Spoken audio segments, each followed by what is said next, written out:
Wacha nianze. Haya. Kazi yenu ni kupiga makofi.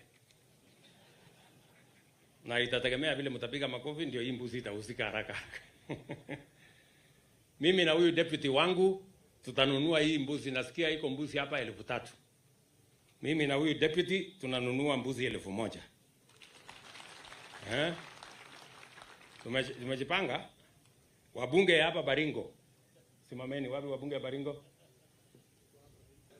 So vile tutafanya ni hivi.